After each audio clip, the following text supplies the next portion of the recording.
오늘은 묵묵히 십자가를 지자, 이런 좀 무거운 제목의 말씀으로 여러분과 은혜를 나누려고 합니다. 지난 주간에 주님의 음성으로 큐티를 하신 분들은 잘 아시겠지만, 지난 한 주간 동안의 큐티의 내용은 뭐였습니까? 예수님이 배신을 당하시고 붙잡히시고 고난을 당하시고 십자가에 달려 죽으시는 그런 내용이었습니다. 저는 고난을 당하시고 십자가를 지시는 예수님의 모습을 보면서 예수님이니까, 그렇게 죽으시려고 오신 거니까 우리가 그렇게 생각을 할 수 있지만, 저는 예수님에게서 묘한 매력을 발견하게 됐어요. 그리고 그 매력을 나도 가졌으면 좋겠다. 그리고 우리뿐만 아니라, 나뿐만 아니라 우리 성도님들도 이 세상 사람들하고 다른 그 예수님만의 그 묘한 매력을 우리도 좀 가졌으면 좋겠다. 왜? 우린 예수님을 믿는 사람이고 예수님을 본받는 성도이기 때문에. 그래서 저는 오늘 말씀을 통해서 우리가 그 예수님의 어떤 매력을 봐야 될까, 그리고 그 예수님의 매력을 내가 좀 본받으려면 어떻게 해야 될 것인가 하는 것들을 한번 생각해 봤으면 좋겠습니다. 먼저 말씀 보겠습니다. 마태복음 27장 11절에서 14절 말씀인데요. 같이 읽어보겠습니다. 예수님께서 총독 앞에 서셨습니다. 총독이 예수님께 물었습니다. 당신이 유대인의 왕이요? 예수께서 내가 말하였다라고 대답하셨습니다. 대제사장과 장로들이 예수님을 고발하였지만 예수님께서는 아무 대답도 하지 않으셨습니다. 그래서 빌라도가 예수님께 말했습니다. 이 사람들이 너를 여러 가지로 고발하는 것이 들리지 않느냐? 그러나 예수님께서는 빌라도에게 단 한마디도 대답하지 않으셨습니다. 빌라도는 이것을 보고 이상하게 생각했습니다. 자, 예수님을 시기하고 질투하는 대제사장과 유대인들은 예수님을 붙잡아서 그 당시 최고 통치권자인 로마가 임명한 총독 빌라도 앞에 데리고 갔습니다. 그래서 이 빌라도가 유대인들이 고소한 내용을 확인하기 위해서 예수님께 묻습니다. 당신이 유대인의 왕이요? 이 질문이 왜 중요하냐면, 이 당시 유대는요, 로마의 속국입니다. 그러니까 유대인들은 로마의 황제의 백성이에요. 왕이 따로 없는 거예요. 로마의 황제가 왕이에요. 그런데 고소를 뭐라고 그랬느냐? 저 사람은 유대인의 자기가 왕이라고 한다. 고소를 그렇게 한 거예요. 그러니까 빌라도가 첫 번째 질문이 당신이 유대인의 왕이요? 만약에 여기서 그렇다라고 한다면 로마 황제에 대한 반역을 하는 것이죠. 그런데 예수님이 뭐라고 대답하십니까? 내가 말하였다. 이게 무슨 말이냐? 내가 그렇게 내 입으로 말한 건 아니고 지금 네 입으로 네가 말한 거다. 무슨 말이냐? 부정하는 거예요. 나는 그런 말 한 적 없다. 실제로 예수님은 내가 유대인의 왕이다 이렇게 말씀 안 하셨거든요. 예수님은 그렇게 부회를 한 겁니다. 그러자 12절에 대제사장과 장로들이 이제 그 고소가 먹히지 않으니까 이제 여러 가지로 예수님을 고소를 하게 되는 것입니다. 말도 안 되는 고소들을 했겠죠. 예수님이 잘못한 게 뭐가 있어요? 그런데 이렇게 무고를 받을 때, 정말 잘못한 것이 없는데 고발을 받을 때 보통 사람 같으면 어떻게 합니까? 펄쩍 뛰면서 아니라고, 모함이라고 소리를 지르고 난리를 칠 텐데, 우리 예수님은요, 아무 대답을 하지 않으셨어요. 하도 이상하니까 빌라도가 다시 예수님께 묻습니다. 이 사람들이 여러 가지로 고발을 하는 것이 들리지 않느냐? 왜 아무 대답도 안 하느냐? 왜 바보같이 가만히 있느냐? 빌라도가 너무 예수님이 보통 사람하고 다르니까. 그래도 예수님은 아무 대답을 안 하셔요. 그러니까 이 빌라도가 이상하다. 저는 이 빌라도가 이상하다라고 생각을 했다는 이 구절에 묘한 매력이 느껴졌어요. 예수님은 세상 사람하고 좀 다르다는 거예요. 보통 사람하고 좀 다르다는 거예요. 세상 사람은 어떻게 합니까? 누가 자기에게 좀 불리한 얘기를 하면 어때요? 기분 나쁘죠. 연예인들 보통 보면 악플, 대표적인 게 이제 최진실이죠. 최진실이 뭐 사채업자에게 돈을 뭐 어쩌고 저쩌고 뭐 해서 뭐 누구랑 뭐 그런 얘기에 술 먹고 홧김에 자살한 거 아니에요. 누구에게 정말 사실이 아닌 소리를 들으면 막 속에서 열불 나는 거예요. 화가 나고 아니라고 그러면서 막 그게 보통 사람이에요. 그런데 우리 예수님은요 보통 사람하고 좀 달랐어요. 아무 소리를 안 하셨어요. 저는 이 예수님의 모습을 보면서 참 묘한 매력이 느껴졌어요. 참 예수님을 본받는 것들이 많은데 저는 이렇게 아무 반응하지 않는 이 모습 속에서 우리가 배워야 될 게 있구나 하는 생각이 들었습니다. 저는 그래서 예수님이 이렇게 가만히 아무 대답을 안 하실 수 있었던 이유가 뭘까 생각해 봤어요. 보통 사람들이 좀 자기 사실과 아닌 이야기를 하면 어떻습니까? 왜 그렇게 막 맞서요? 막 아니라고 막 하고 왜 그렇게 맞섭니까?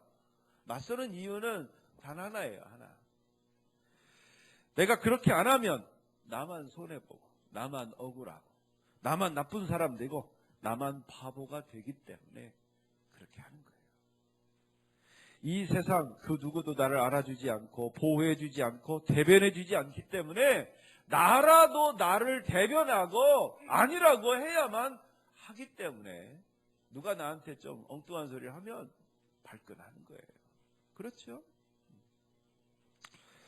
모든 사람들이 이렇게 하다 보니까 이렇게 하는 게 정상으로 보여요. 정상적으로 보이니까 예수님이 이상하게 보여지는 거예요. 왜 예수님은 가만히 계실까? 저는 말도 안 되는 고소를 하는데 왜 예수님은 가만히 계실까? 이상하다. 저는 그 이상한 점이 저는 놀라운 매력으로 느껴졌어요. 어떻게 예수님은 이렇게 하실 수가 있으셨을까? 빌라도의 눈에는 이상하게 보였지만 제 눈에는 놀라운 매력으로 느껴졌습니다. 그리고 예수님을 믿고 본받는 제자라면 예수님의 이런 매력을 우리가 본받아야 된다는 생각을 했습니다. 그러면서 이제 한 가지 떠오른 사건이 있었어요. 지난 2월 달에 우리 지방회, 우리 부천 지방의 지방회에서 참 부끄러운 일이 있었어요. 우리 지방에 이제 임원들이 이렇게 있습니다. 지방 회장님이 있고 부회장님이 있고 그 다음에 우리 목사들이 되는 건 이제 서기, 부서기 이렇게 있습니다.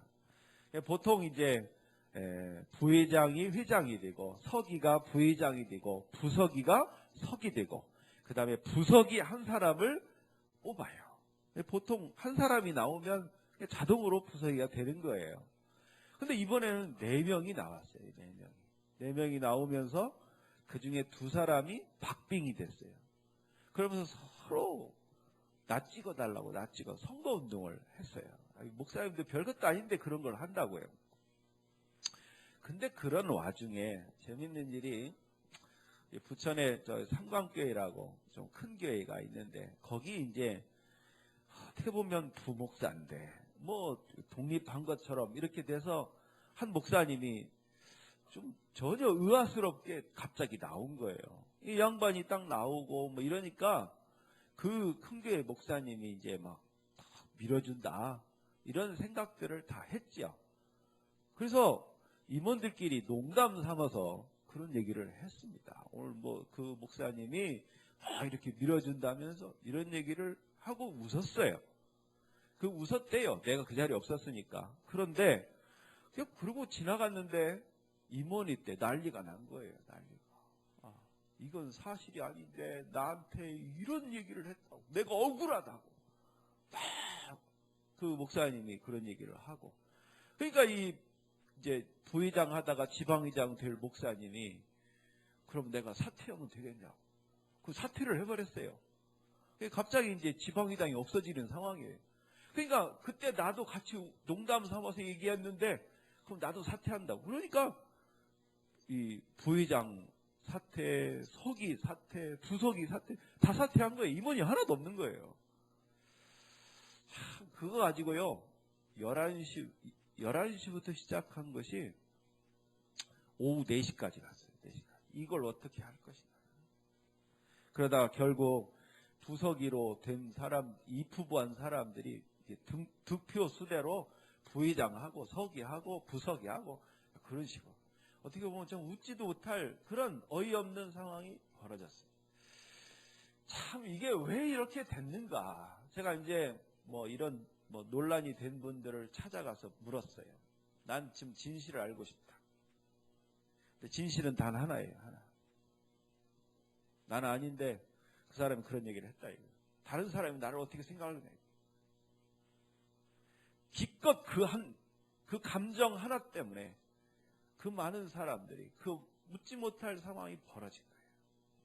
내가 선배니까 내가 그 자리에서 말을 못했지만 좀 내 마음속에 그래서 조금 좀 이해하면 안 됐습니까? 이런 답답한 마음. 저는 오늘 예수님의 이런 모습을 봤을 때 정말 오늘을 살아가는 우리 성도들, 특히 우리 목회자들, 또 교회 안에서 우리 장로님, 권사님, 집사님들, 우리 좀 억울한 소리 들을 수 있어요. 전혀 나하고 상관없는 이야기를 들을 수가 있어요. 그럴 때마다 아니라고 큰 소리치고 그때마다 싸운다면 우리 가정은 존속하기 어려워요. 우리 교회 존속하기 어려워요. 여러분, 사람들의 생각이, 해석이 나하고 똑같지 않아요. 저는 정말 이렇게 저는 오늘 말씀을 준비하면서 나는 그 목사님들이 좀 들었으면 좋겠는데 근데 그건 그거고 우리 삶에도 이런 일들이 있다라는 거예요. 그래서 저는 오늘 예수님의 모습을 좀 생각하면서 우리도 이런 상황이 될 때 과연 예수님처럼 우리도 묵묵히 이렇게 좀 참 묘한 매력, 예수님만이 하실 수 있는 게 아니라 우리도 이렇게 할 수 있다는 거예요.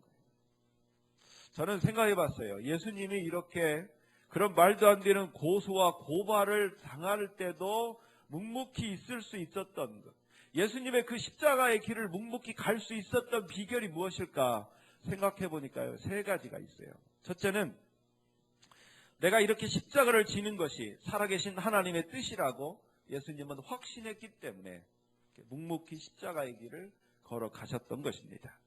예수님은요, 빌라도 앞에 서기 전에 이미 겟셋마네 동산에서 기도하셨어요. 하나님께. 그래서 뭐라고 기도하셨느냐? 나의 아버지, 할 수만 있다면 제게서 이 잔을 지나가게 주십시오. 그러나 내 뜻대로 하지 마시고 아버지 뜻대로 하시기를 원합니다. 그렇게 기도하고 상황이 이렇게 벌어진 거예요. 그게 무슨 뜻이에요? 이게 하나님 뜻이구나. 내가 붙잡히고 내가 십자가에 달려 죽는 것이 하나님 뜻이구나. 그래서 예수님은 입 닫으신 거예요. 비록 상황은 내가 원하는 상황이 아니지만 이게 하나님의 뜻이구나 라고 확신을 가지면 예수님처럼 우리도 이렇게 묵묵히 그 억울한 상황을 받아들일 수가 있다는 거예요.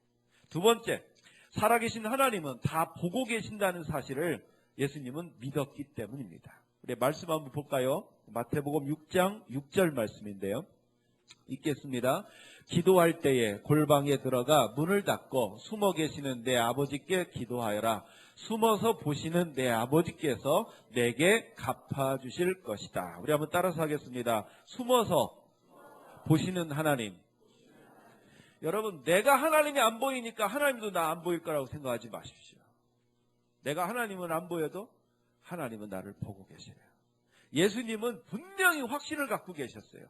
내가 아무리 억울하고 내가 아무리 말도 안 되는 고소 고발을 당한다 할지라도 우리 하나님은, 아버지 하나님은 다 나를 보고 계시다는 거예요. 다른 사람은 몰라줘도 우리 아버지 하나님은 나를 아신다는 확신. 우리도 이런 확신이 있다면 우리도 다른 사람이 무슨 말을 해도 우리 묵묵히 할 수 있다는 것이죠. 세 번째, 살아계신 하나님은 반드시 갚아주신다는 확신이 예수님에게 있으셨다는 거예요. 여기 중요한 단어가 숨어서 보시는 내 하나님, 그 다음 말씀 보면 내게 갚아주실 것이다. 이 말씀에는 예수님의 이 분명한 확신이 있어요. 숨어서 보시는 아버지 하나님이 내 모든 걸 다 보시고 아신다. 바로 그 하나님이 내 억울함 다 갚아주실 것이다. 이 믿음이 예수님은 있었어요. 아까 말한 그 목사님들은 제가 볼 때 이런 믿음이 없어요. 그러니까 내가 막 밝혀야 된다고 그러다가 그런 사단이 난 것이지. 우리 예수님은요, 이런 확신이 있기 때문에 거짓으로 고발하고 욕하고 모욕해도 묵묵히 그 십자가의 길을 걸어가실 수가 있었던 것입니다. 그리고 이렇게 묵묵히 걸어가신 예수님께 하나님은 어떻게 했는지 아십니까? 첫째, 부활하게 하셨습니다. 부활하게 하셨다는 것은 무슨 말이냐? 예수님의 그 실추된 것을 다 복권시키셨다는 거예요. 그리고 두 번째, 세상 모든 이름보다 뛰어난 이름으로 예수님을 높여주셨어요. 갚아주셨습니까? 안 갚아주셨습니까? 갚아주셨어요. 예수님의 믿음대로 살아계신 하나님 아버지는 예수님의 그런 묵묵히 순종하는 모습을 다 아시고 다 보시고 다 갚아주셨습니다. 예수님의 하나님이 바로 우리의 하나님이에요. 믿습니까? 그럼 우리도 예수님처럼 이렇게 살아야 되는 거예요. 저는 얼마 전에 그 사건, 안타까운 사건이 하나 있었어요. 새 모녀 사건 아십니까? 여러분들이 아시는 거예요. 이게 중요한 거예요. 지금 뭐 새정치민주연합인가 뭐 거기서는 새 모녀법이라는 법을 제안을 했어요. 지금 경제적으로 어려움을 겪고 자살하는 사람들 많아요. 많은데 유독 그 새 모녀에게 관심 갖는 이유가 뭔지 아십니까? 그 새 모녀의 사건이 우리에게 기억되는 이유, 저에게 기억된 이유가 뭔지 아세요? 그냥 자살했다가 아니에요.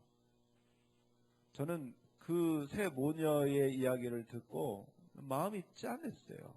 어떤 게 짠했느냐? 경제적으로 힘들고 어려워서 자살했다. 그건 뭐 다 똑같아요. 근데 그 사람들이요, 봉투에다가 70만 원을 넣었어요. 그리고 아주머니 죄송합니다. 밀린 월세와 공과금 드립니다. 그리고 자살했어요. 물론 자살은 좋지 않아요. 그런데 저는 뭔가 그 새 모녀에게서 이상한 어떤 그 품위가 느껴졌어요. 그 돈으로 이왕 죽을 거 뭐 다 먹고라도 좀 죽을 수도 있잖아요. 이왕 죽을 건데 월세, 공과금 걱정 안 할 수 있잖아요. 근데 이분들은 세상 원망하지 않고 빚만 남겨놓고 먼저 죽은 남편 원망하지 않고 참 뭔가 다른. 그래서 사람들이 관심 갖는 거예요. 그 묘한 매력이 있다니까요. 저는 오늘날 우리 그리스도인이 물론 그분들이 예수님을 믿는 사람인지 아닌지는 제가 잘 모르겠어요. 근데 저는 그런 모습을 보면서 이 예수님을 보는 모습과 크게 다르지 않구나. 다른 사람을 원망하고 불평하고 이런 게 아니라 묵묵히 그 상황을 받아들이는 모습. 자살을 했다는 걸 제가 미워하려고 얘기하는 게 아닙니다. 예수님을 믿는 우리 성도들은요, 어떻게 살아야 되느냐? 억울하다고 싸우고, 이거 아니에요. 좀 억울할 수 있어요. 좀 손해볼 수 있어요. 근데요, 그냥 참는 거예요. 묵묵할 수 있는 거예요. 왜? 전능하신 아버지 하나님이 다 보고 계시고 하나님이 갚아줄 것을 믿기 때문에 그런 거예요. 저는 예수님의 이 매력을 저는 우리가 본받았으면 좋겠어요. 그래서 저도 그런 매력을 본받기를 원합니다. 그래서 예수님이 뭐라고 말씀하시는지 아세요? 누가복음 9장 23절 말씀 읽겠습니다. 예수님께서 모두에게 말씀하셨습니다. 누구든지 나를 따라오려거든 자기를 부인하고 매일 자기 십자가를 지고 나를 따르라. 예수님 말씀하세요. 진짜 누구든지 나를 따르려거든 자기를 부인하고 매일 자기 십자가를 지고 나를 따르라. 이게 무슨 말이냐? 예수님이 걸으셨던 그 모습처럼 신앙생활 하라는 거예요. 나는 예수님 믿습니다. 좋아요. 그건 시작이에요. 여러분, 믿음은 구원의 시작입니다. 믿었다고 그게 다 구원이 완성된 건 아니에요. 시작되었어요. 그 다음에 어떻게? 예수님을 따르는 삶을 살아야 되는 거예요. 그게 뭐냐? 오늘 예수님처럼 묵묵히 십자가를 짊어지고 가는 거예요. 우리 학생들, 우리 많은데, 우리 학생들 공부하는 거 어때요? 힘들지요? 저도 우리 요즘 들어서 고등학교 때보다 우리 우인이가 공부를 더 많이 하는 것 같아요. 예. 그리고 보면 안쓰러워요. 예. 나는 좀 쉬고 있는데 도서관에서 밤늦게 오고 그러면 되게 안쓰럽다 하는 생각이 들어요. 남들은 놀러 다니는데 혼자 도서관에서 공부하기가 얼마나 외롭고 힘듭니까? 근데 그때 세상 사람들처럼 막 짜증내고 괜히 엄마한테 막 화내고 내가 이렇게 공부한다고 그럴 게 아니라 묵묵히 자기 자리를 지키는 거예요. 진짜 예수님을 믿는 사람은, 예수님을 따르는 사람은 그렇게 할 수 있어야 돼요. 그렇게 한다면 우리 예수님께 갚아주신 것처럼 하나님께서 그 공부의 열매를 갚아주실 것을 믿으시기 바랍니다. 학생들 아셨죠? 네, 공부하셔야 됩니다. 네. 힘들어도 그거 해내셔야 돼요. 네. 우리 직장인들, 직장 다니기 어떻습니까? 지치고 힘들 때 많지요? 네. 자신이 꼭 일하는 기회 같고 돈 버는 기회 같다는 생각도 들고 자존심도 막 상할 때도 많고 때려치기도 싶을 때도 많고 어디론가 멀리 떠나고 싶을 때도 많고. 근데 그때 세상 사람들처럼 회사에 불평하고 상사들 흉보지 말고 묵묵히 그 십자가를 짊어지신 예수님처럼 여러분 묵묵히 여러분의 맡은 일에 최선을 다하시기 바랍니다. 반드시 하나님께서 다 보고 갚아주실 것을 믿으시기 바랍니다. 또 가족들 중에서도요, 가족들한테도 실망하고 지칠 때가 있어요. 그래서 가족이 왼수가 되는 경우도 있습니다. 그럴 때 오늘 세상 사람들처럼 가족들을 원망하고 싸우고 억울하다고 할 게 아니라 오늘 묵묵히 십자가를 짊어지고 가시는 예수님처럼 가족들을 위해 기도하면서 묵묵히 가정을 잘 지켜나가는 것, 그것이 우리 성도들이 예수님을 본받는 삶이라는 것이죠. 그러면 반드시 우리 주님은 기쁨으로 열매를 거두게 하실 것입니다. 여러분, 행복한 가정은요, 문제가 없는 게 아니에요. 어려움이 없는 게 아니에요. 문제와 어려움이 있지만 예수님처럼 묵묵히 그 가정의 문제들을, 십자가를 짊어지고 가는 사람이 있을 때 그 가정이 행복해지는 것입니다. 사실 저는 서울신대가 이런저런 핑계를 대면서 우리 교회가 올라가는 것을 거절할 때마다 화가 났어요. 2002년도부터 제가 서울신대 올라가는 것을 시도를 했어요. 2002년도에 우리 100주년 막 기념사업 할 때 제가 우리 총회본부에 가서 브리핑을 했어요. 그때 어땠는지 아세요? 노트북 가져가고 이 프로젝터 가지고 가서 그 100주년 위원들, 총회 임원들, 총회장 뭐 이런 분들 한 20여 명 있는 데서 이렇게 PPT 띄워가면서 우리 교회가 서울신대 올라가면 이렇다고 설명했어요. 다들 박수치고 우리 서울신대 총장한테 우리가 추천서 아니라고 성결신문 사장님, 장로님이었는데 내가 직접 총장에게 전해주겠다고. 정말 될 줄 알았어요. 근데도 안 됐어요. 저는 그때마다 막 화가 났어요. 다른 일반 대학이나 일반 고등학교 때요, 어떤 교회가 강당에서 우리가 예배를 드리겠다 그러면요 빌려줘요. 물론 돈 받고 계약하고 하겠지만 허락해줘요. 근데 정작 내가 나온 신학대학에 그렇게 텅 빈 강의실이 많은데 예배당이 많은데 안 주는 거예요. 제가 얼마나 분해요. 화가 나. 불평도 많이 했습니다. 그런데 지난주에 예수님의 모습을 묵상하면서 제가 생각이 좀 바뀌었어요. 나도 예수님처럼 묵묵히 그냥 내 길을 가야 되겠다. 누가 뭐라고 하고 누가 반대를 해도 방해를 해도 예수님처럼 묵묵히 비전을 믿고 내 길만 열심히 가자. 그렇게 마음을 정했어요. 그래서 이번에 우리 지방위에서 공문도 보내고 했지만 이번에도 반대를 하더라도 이제는 그냥 조용히 받아들이겠다. 그런 마음이 들었습니다. 제가 옛날하고 좀 이런 면에서 좀 이렇게 점점 이렇게 성숙해지는 것이 아닌가 하는 생각이 들어요. 제 마음속에 그런 답답함, 억울함이 있지만 그래도 예수님처럼 흉내라도 내야 되겠다. 그런 마음이 들었습니다.